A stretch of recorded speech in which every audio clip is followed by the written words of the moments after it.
tarde, eu sou a Maria e hoje eu que vou apresentar o seminário para vocês. E lembrando que assistindo o seminário vocês terão acesso ao certificado. Entretanto, é necessário preencher uma ficha de avaliação do seminário e nessa ficha vai solicitar uma palavra-chave. Essa palavra-chave eu vou dizer durante o seminário para vocês. Então, fiquem atentos para vocês terem acesso ao certificado. Vocês precisam dessa palavra-chave. Agora eu vou apresentar para vocês aqui. E vou desligar minha câmera para não ficar muito pesada a internet, para vocês e para mim.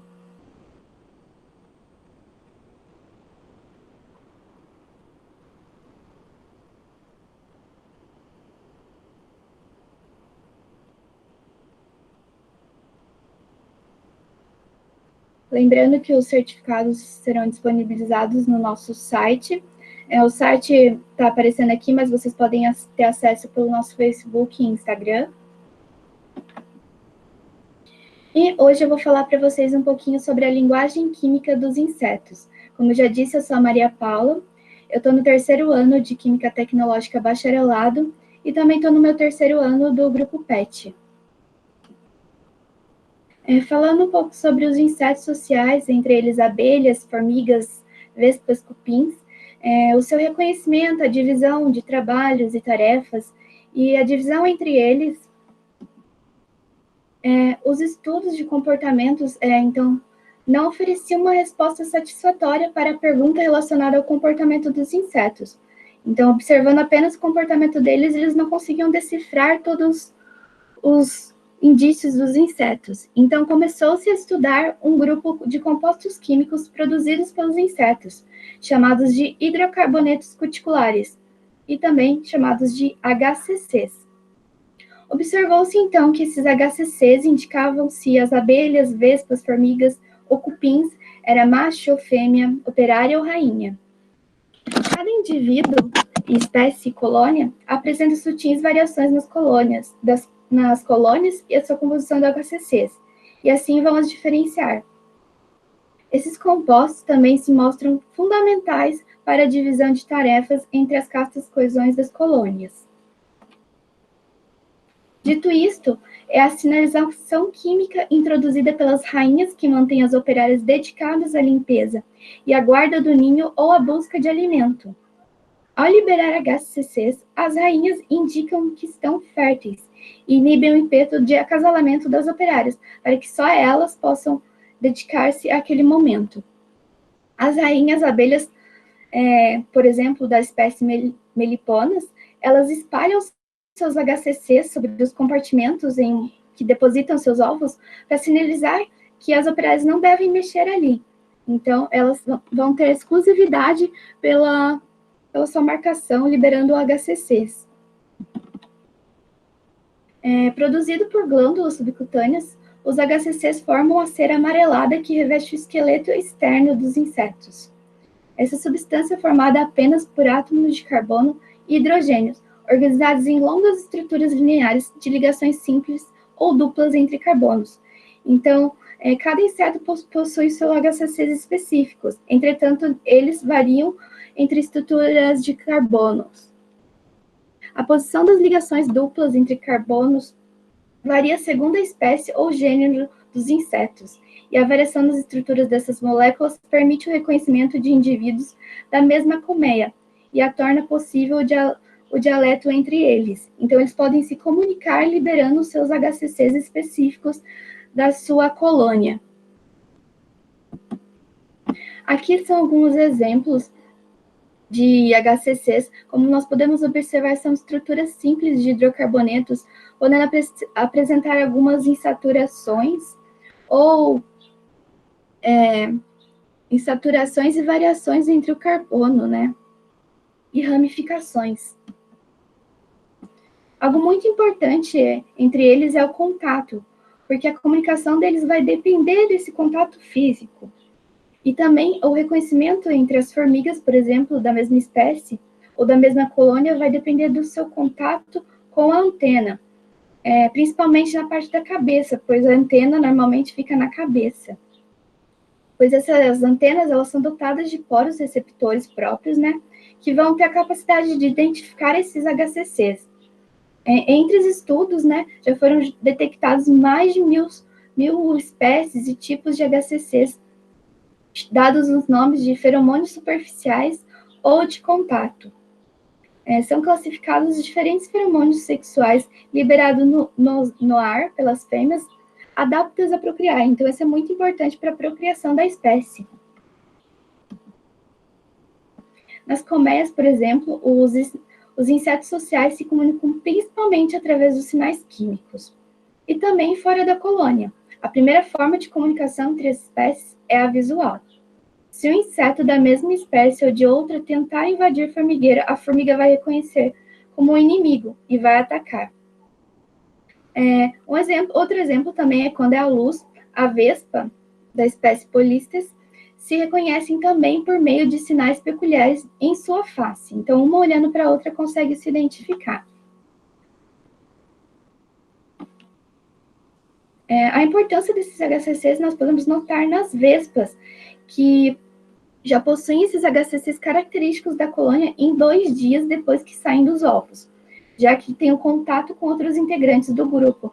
Então, não depende só dela nascer, né? Ela precisa ter o contato com o grupo para possuir aquele HCC característico da colônia.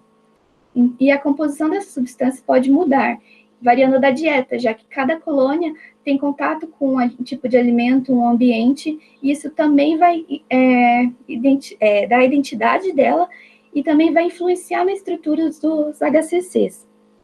Estudos e análises, então, indicaram que o cheiro de formigas que tinham mudado a dieta, mesmo sendo da mesma colônia, mudou o tipo de HCCs delas. E assim, as formigas que faziam parte da mesma colônia deixaram de ser reconhecidas. E assim, elas foram sacrificadas pela própria colônia, porque ela não foi identificada como antes, devido à sua própria dieta, que mudou. Outro estudo também feito e dado o nome de formigas desnorteadas, foi dito que sem os HCCs, do mesmo modo, os insetos ficam desnorteados e a organização se quebra, já que os pesquisadores observaram que o desnorteamento e a mudança na estrutura cerebral das formigas mudava quando era desativado o gene orco. Então, não dependia apenas da liberação daquele HCC ou contato, ela precisava identificar, então ela teria necessidade de ter esses identificadores, ou seja, antenas ou estruturas do seu corpo, indicando assim que os insetos precisam dos receptores de odor para o cérebro se desenvolver corretamente. Os HCCs também podem explicar um comportamento bem intrigante dos insetos. Uma delas é que as formigas, depois de sujarem, ao saírem da água, elas se limpam e se enxugam com as pernas a fim de recuperar a sua camada de hidrocarboneto para que elas sejam reidentificadas na sua colônia. Então, os guardas das colônias não as reconheceriam se elas deixassem de tentar recuperar aqueles HCCs característicos da colônia. Outro exemplo também é a decapitação das rainhas virgens, né? Como elas são novas, elas não tiveram tanto contato com aquela colônia, elas não têm os HCCs totalmente característicos dali. Então, enquanto elas poderiam estar atraindo os machos interessados, elas são sacrificadas, já que as operárias percebem que os HCCs delas é diferente da rainha que já está fecunda. Então, a percepção delas é diferente e acontece a matança entre elas.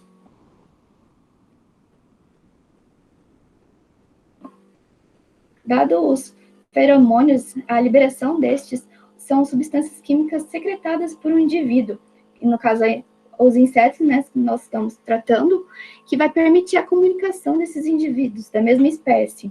E cada espécie vai possuir o seu próprio código de comunicação, baseado nas diferentes estruturas dos compostos.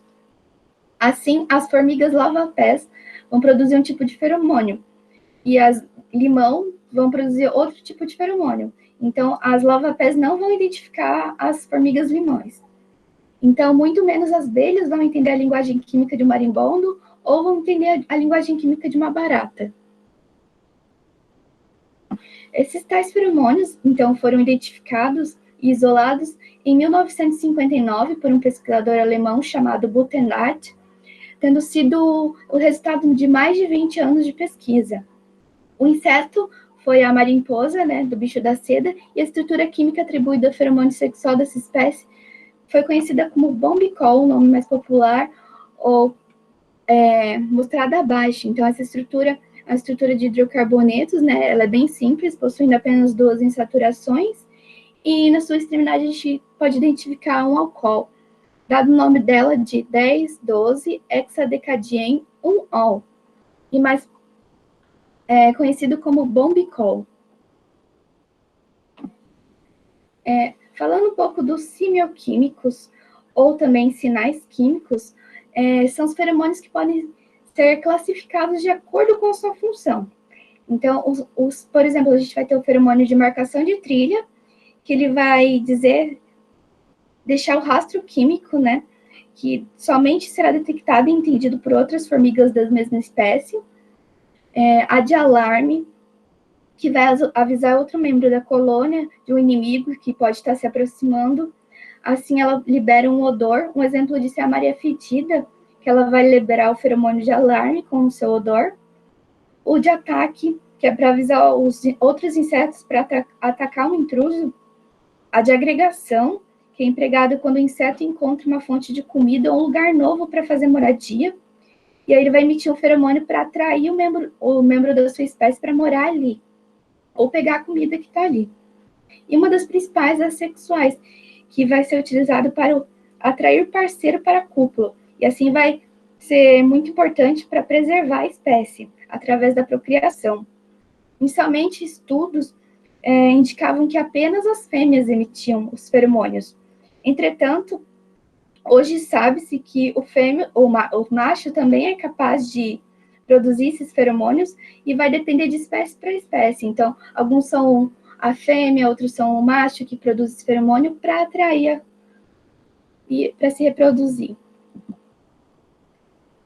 Falando um pouco sobre o controle de insetos, os insetos são considerados os nossos maiores competidores à alimentação, sendo que muitos deles são responsáveis por afetar a agricultura. Assim, o homem tem recorrido principalmente ao uso de agrotóxicos tradicionais, como compostos organofosforados e cloratos, como a gente pode observar as estruturas acima, de alguns clorados e fosforados. E o desenvolvimento da resistência e esses agentes químicos há por parte de vários insetos nocivos, assim havendo ressurgimento de determinadas pragas em níveis ainda mais altos, e aparecimento de pragas secundárias também, devido ao combate indiscriminado a todo tipo de inseto. Então, esses agrotóxicos vão afetar todo o nosso meio ali, principalmente a cadeia alimentar. Então, eu não vou afetar apenas o inseto que eu quero eliminar, mas toda a cadeia alimentar, e eu posso afetar em níveis mais altos, já que pode haver pragas piores. E, consequentemente, a dizimação de predadores naturais, há aumento da contaminação ambiental também, principalmente o solo e também a nós, quando for para o mercado e para a nossa cozinha. Entretanto, os agentes químicos, inclusive, vão ser incorporados na cadeia alimentar, causando sérios riscos à saúde, sabendo que os organofosforados e clorados, eles são carcinogênicos. Esse controle de inseto, então, a solução ideal para o combate aos insetos seria o desenvolvimento de agentes altamente específicos, que viessem a atacar apenas a espécie nociva. Não permitissem, então, o desenvolvimento da resistência e não colocassem em risco a preservação do meio ambiente, como o solo. Os feromônios, então, se destacam por serem substâncias naturais que regulam um comportamento essencial para a sobrevivência da espécie, sendo pouco provável que os insetos possam vir a desenvolver algum tipo de resistência a eles. A fim de compreender, então, a melhor comunicação entre os insetos, seria, sim, a observação detalhada do seu comportamento e como eles se agregam, a que horas que vão, e como efetua o corte a fins de acausamento, dependendo da espécie que está afetando a colheita, a agricultura. E aí, nós temos a importância do biólogo e do químico neste momento, que seria inicialmente a investigação efetuada pelo biólogo, que ele é um biólogo treinado no estudo de comportamentos de determinadas espécies de insetos, e que ele vai identificar qual inseto está afetando aquela colheita, aquela plantação. Assim conhecidos os hábitos básicos do inseto, o químico vai entrar em ação. Ele vai procurar, então, interceptar suas mensagens químicas e vai tentar decifrar, ou seja, ele vai tentar identificar a estrutura química, a substância que aquele inseto produz. E aí vai tentar reproduzi-la em laboratório. Os feromônios, então, seriam empregados em armadilhas para que se possa efetuar a captura em massa. Assim, poderá haver a interpretação de acasalamento ou monitoramento do grau da infestação e permitindo a contagem também do número de indivíduos capturados e prever uma possível infestação de pragas, proporcionando um controle mais eficaz. Digamos, então, que esses feromônios não vão ser usados apenas para a captura do nosso inseto-alvo, mas também para o controle do que aquele inseto está nos causando. Esse método, então, é conhecido como biorracional, já que ele não afeta todo o meio, ele vai diretamente só no inseto. E temos o código secreto, que vai ser pela extração e identificação dos feromônios, que há, basicamente, duas maneiras principais para extrair os feromônios de um inseto. A aeração, que vai ser toda substância volátil, ela vai ser exalada por insetos, são carreados por um fluxo constante de ar e vão ser absorvidas por um polímero especial. Assim, essas substâncias são posteriormente dissolvidas pela ação de solventes e vão ser analisadas. Temos também a extração direta das glândulas, como diz o próprio nome, geralmente é localizado na parte posterior do abdômen do inseto e vai ser feito pela imersão do inseto em um frasco contendo um solvente apropriado. E aí vai extrair a substância orgânica ali presente. Nos dois casos, a solução final vai apresentar uma mistura muito grande de substâncias, além daquelas que fazem parte do feromônio. Pois esse inseto ele vai ter contato com vários meios, né, e vários outros insetos. Então, ele pode estar contaminado, e aí eu vou extrair não só o feromônio dele, mas de outros insetos. E aí, é nesse ponto que começa a complicação do químico que vai ter que enfrentar para decifrar a linguagem desses pequenos seres.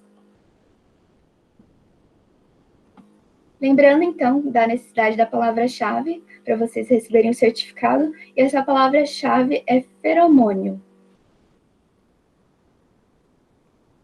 Qualquer dúvida, vocês podem deixar ali no chat, e eu já vou dar continuidade no nosso seminário. Repetindo, é feromônio.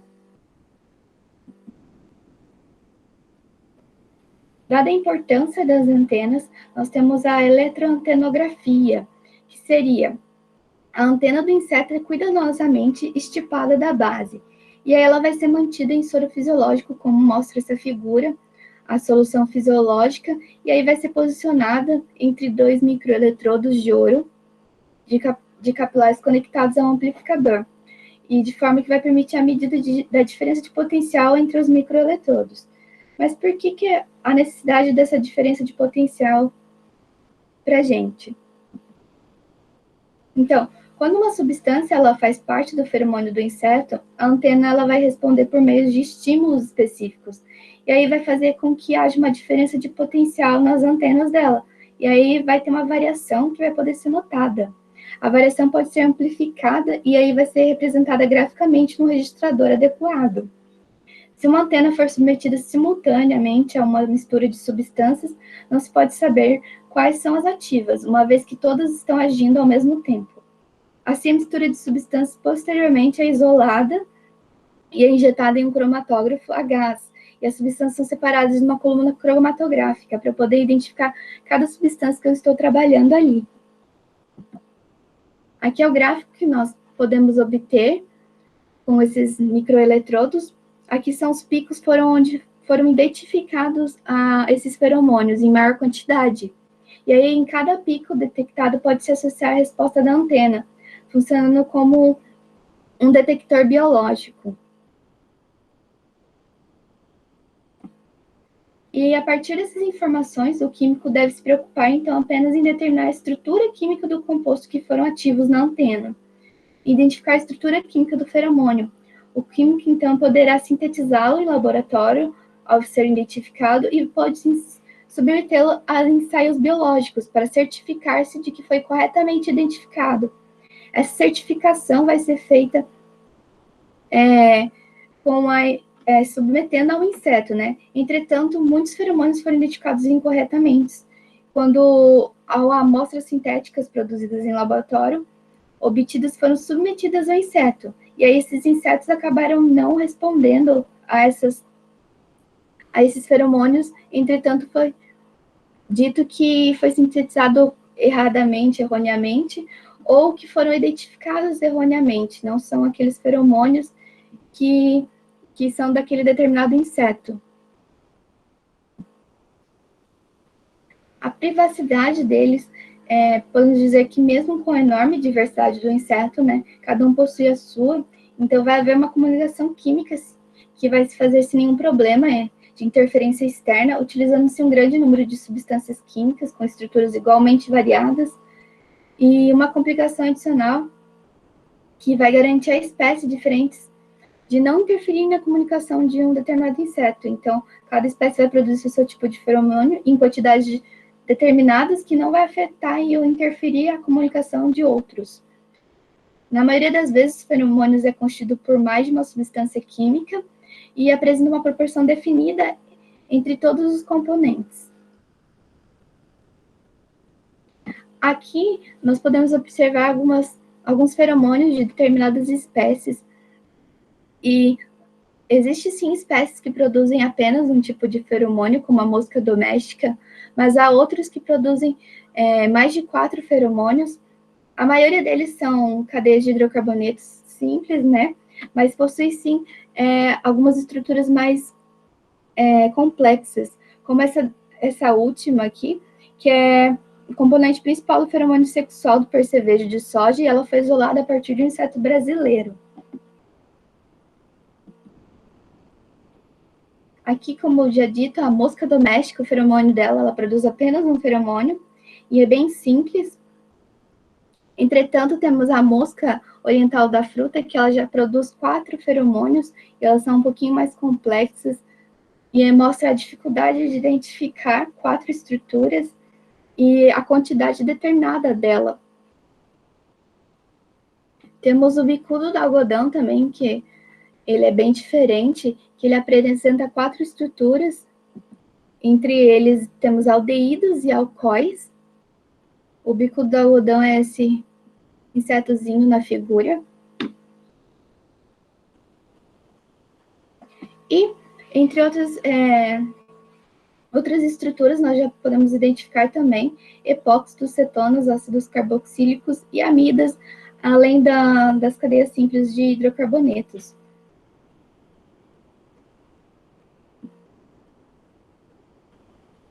O feromônio no Brasil, né, é utilizado para capturar os insetos, para ter controle desses insetos. Temos um exemplo do besouro, em que com apenas 1 miligrama de feromônio sintético, eles começaram a aplicar em carregadores de canaviais para capturá-los, os besouros, assim para ter maior controle destes. Instalados em armadilhas de plásticos e enterrados no solo, a isca atrai o besouro para uma cavidade ligada a um recipiente plástico do qual não conseguiriam sair. Assim, com os feromônios, né, instalados nessas armadilhas, eles vão poder capturar o besouro e ter um maior controle destes de forma mais biorracional. Outro exemplo é o feromônio para o uso nas plantações de dedém e coco da Bahia, para capturar o bicudo das palmáceas, esse insetozinho aqui, meio alaranjado. E temos mais outros diversos exemplos, como a lagarta da enroladeira, que afeta a plantação de maçã. No tomateiro, temos a traça de tomateiro. Nos milharais, a lagarta do cartucho. E entre muitos outros. dizendo assim que o emprego do feromônio no controle de insetos é um exemplo de atividade para ser bem sucedida, mas como nós já vimos, é algo bem dificultoso, que leva tempo e gastos, muitos custos, e exige também a colaboração de diversos profissionais, como biólogos, químicos e agrônomos. E esse método, né, usado para atrair e capturar os insetos no Brasil ainda vem sendo implementada, mas nós já possuímos esse método. Aqui são algumas referências que eu utilizei, algumas pesquisas e trabalhos. E eu gostaria muito de agradecer a presença de todos, e principalmente ao Grupo PET pela oportunidade de poder apresentar e levar um pouquinho do conhecimento científico para todos. E muito obrigada. E eu deixo aberto para perguntas e comentários. Muito obrigada.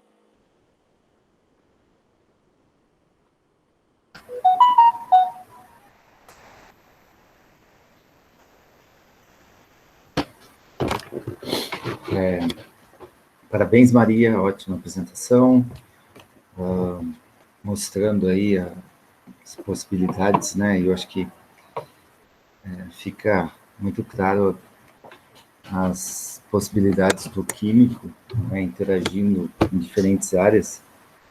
Eu me lembro que essa questão do feromônio, quando eu estudava, eu estava na graduação, na década de 90, e tinha um grupo muito forte na Federal de São Carlos, e de químicos, né, na química, realmente fazendo exatamente isso, né, buscando identificar, caracterizar essas propriedades dos feromônios, né, em relação com os insetos, para buscar uma alternativa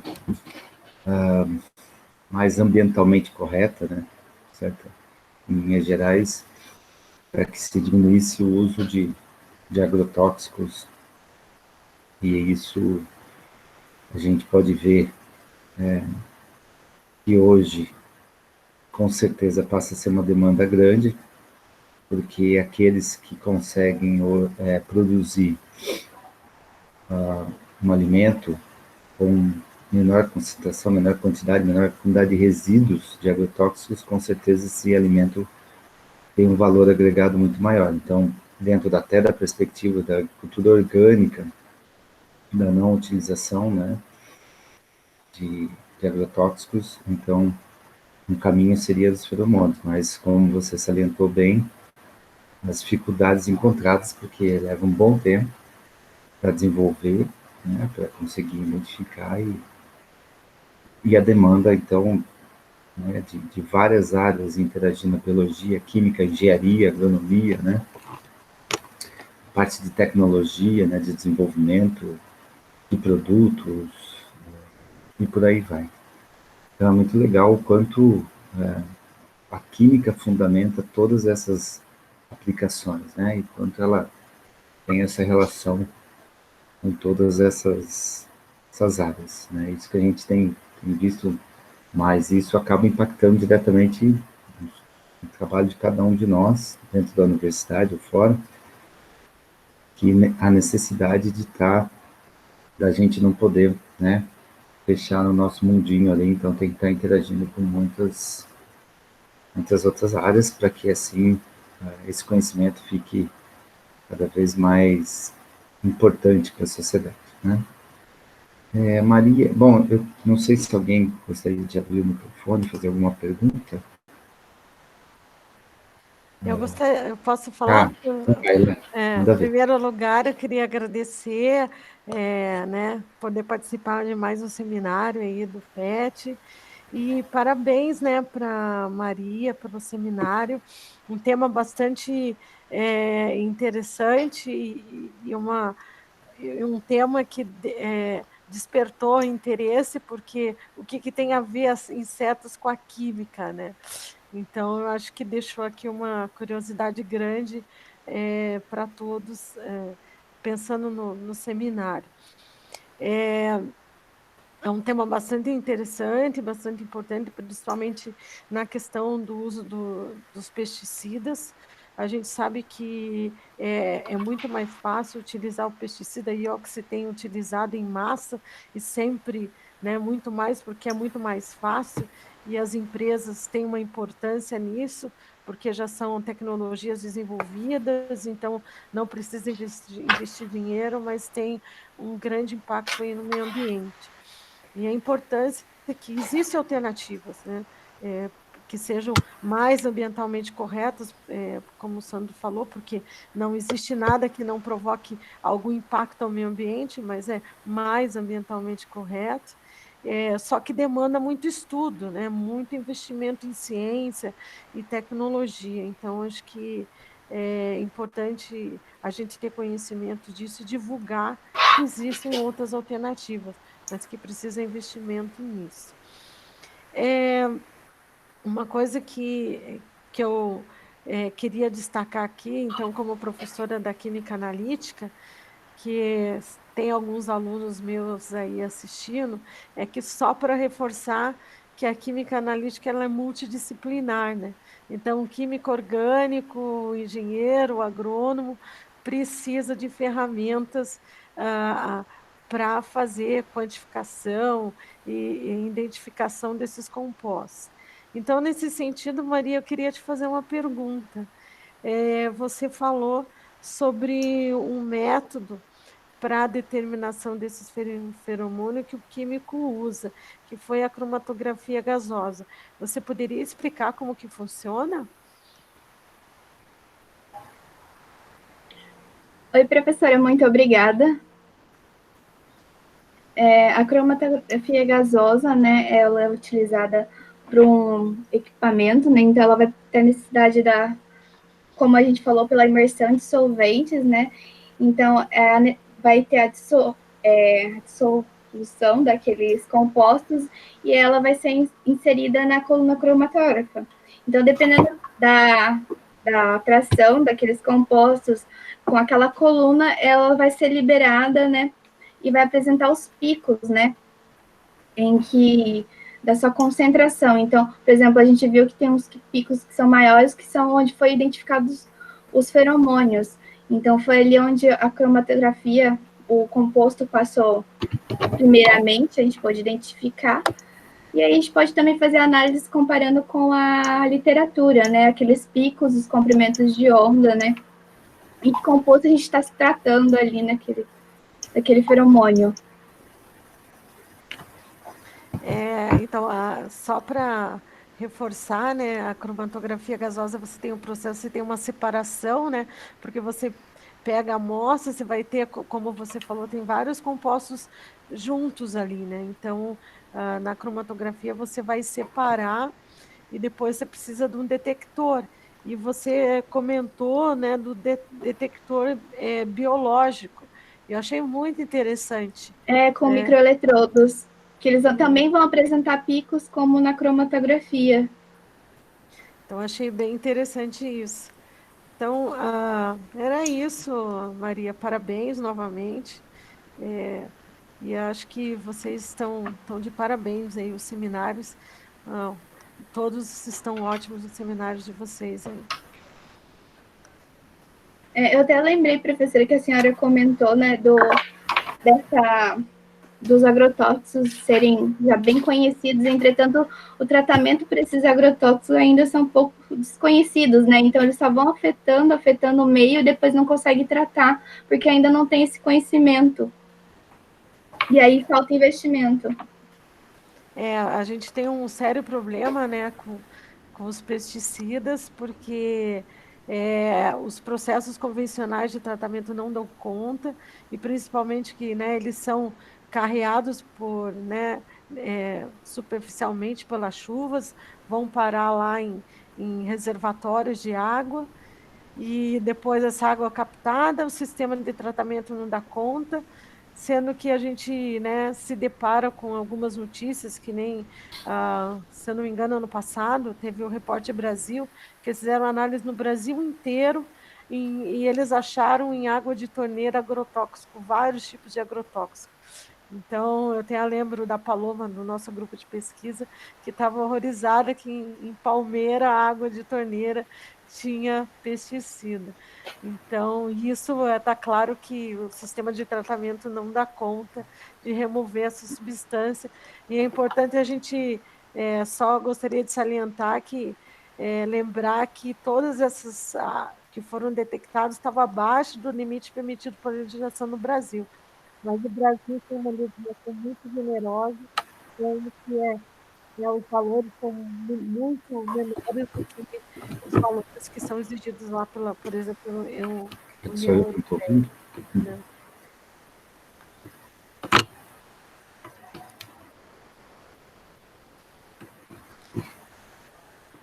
Sandra, está ouvindo? Acho que o Sandra perdeu tá sem o microfone. Mas era isso, é importante a gente fazer uma reflexão, né? Lembrar, né, dessas questões, e a gente lembrar, como químico, o papel que a gente pode fazer, né? Usando o nosso conhecimento para contribuir para a melhoria, né, do meio ambiente, da nossa qualidade de vida. Sandro, está ouvindo agora? Oi, Elaine. Está Eu acho que ouvindo agora? o fone aqui também está. Então tá bom. Deixa eu Não só era só ver. isso, já fiz uns comentários aí, mas aí passo para você.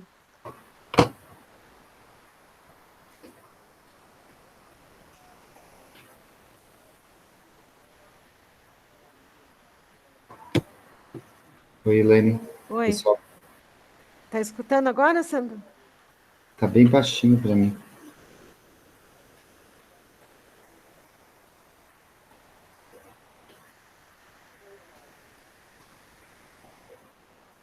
Você está me ouvindo? Tô ouvindo. Tá. O meu está no máximo aqui. Bom, desculpa, eu não peguei o finalzinho, Não, eu mas só estava comentando, Sandro, da questão de, né, que já foi detectados, né, esses pesticidas em água de torneira, né, lembrando que a nossa legislação estavam valores abaixo do limite, mas que a nossa legislação é muito generosa, né, em comparação, por exemplo, da União Europeia, né? Se a gente pode, eles não podem tomar uma água com a quantidade de pesticida que a gente toma, mas a gente pode, né? Então, acho que é importante a gente ter essa noção, sermos críticos a respeito disso, né? Porque é uma. E saber que nós, químicos, temos um papel, né? Podemos contribuir para a melhoria dessas questões, né? Tanto como no desenvolvimento de melhoria das técnicas de remediação, quanto no desenvolvimento, né, de metodologia diferente para conter, né, ervas daninhas e pragas, porque a produção de alimentos é importante. esse assunto é tão importante no contexto ambiental e social que tudo surge a partir desse problema, né? Se a gente pensa hoje da preocupação ambiental, a gente pode colocar ali como marco o livro da Primavera Silenciosa da Rachel Carson, né? Então, apesar de até ali já tinham várias áreas de estudo, mas ali que realmente tem um pontapé inicial bem forte para que a área ambiental começasse a se mexer e criar engenharia ambiental, educação ambiental se desenvolve ali de forma exponencial. E o problema que foi salientado por ela foi a questão do uso do DDT, um inseticida, né? Então, essa questão do agrotóxico, realmente, eu acho que principal, às vezes, quem está envolvido, quem faz pesquisa com isso, né? No caso, eu, professor Elaine, alguns aí, provavelmente alunos também desenvolvam, ou têm essa relação direta, a gente sempre fica bastante assustado, né? Com as coisas que a gente consegue ler e consegue publicar, detectar, né? E, e, e eu acho que, assim, lógico, sempre é o equilíbrio, né? A gente sabe que tem que aumentar a produtividade e plantação, a cultura, a quantidade, só que, por outro lado, o uso indiscriminado visando só o lucro gerou ao longo aí das décadas, né, um problema gravíssimo ambiental. Tem um amigo que trabalha na Monsanto, que agora é Bayer, né? Monsanto teve que até mudar de nome para poder não ficar tão queimado, né? Então ele mudou até de nome e ele percorre todas as fazendas aí de soja da região, e ele disse que no início lá da década de 90 ele fazia uma aplicação apenas de um fungicida, e hoje ele faz 8 aplicações, né, porque a demanda, a produtividade tem que aumentar e as pragas aumentam, porque não se cuida do meio ambiente e por aí vai. Então a gente sabe que está passando por um momento de grande risco nesse sentido, né, onde o lucro visando acima de tudo, e, e a gente está aí passando por processos bem mais flexíveis de liberação de vários tipos de agrotóxicos, né. E um outro agora que, só para aproveitar essa questão, esse tema, né, Elaine, senão a gente fica aqui sim. falando o dia inteiro, porque haja informação, tem informação de todo lado. Eu sempre, a gente está agora para sair um artigo nosso, né, do nosso grupo também de pesquisa, sobre determinação de DDT em ovas de lambari do alagados, né? Então, a gente detectou, só para ter uma ideia, né? E é um pesticida há mais de 20 anos proibido, e a gente detectou aqui, ó, do nosso lado. Foi lá analisar as lambaris do alagados, não sei se tem alguém aqui que pesca no alagados, né? Algum pai, algum parente, mas esse artigo tá no prelo, né? Como a gente fala, tá no forno, tá para sair, e a gente detectou, como a Ilane comentou, nós não encontramos concentrações acima do valor máximo permitido. Só que isso também não é tão positivo, porque nós sabemos que a maioria dessas moléculas, podemos dizer assim, elas são bioacumulativas, né? Por exemplo, a maioria dos pesticidas são lipossolúveis, então eles se acumulam na gordura.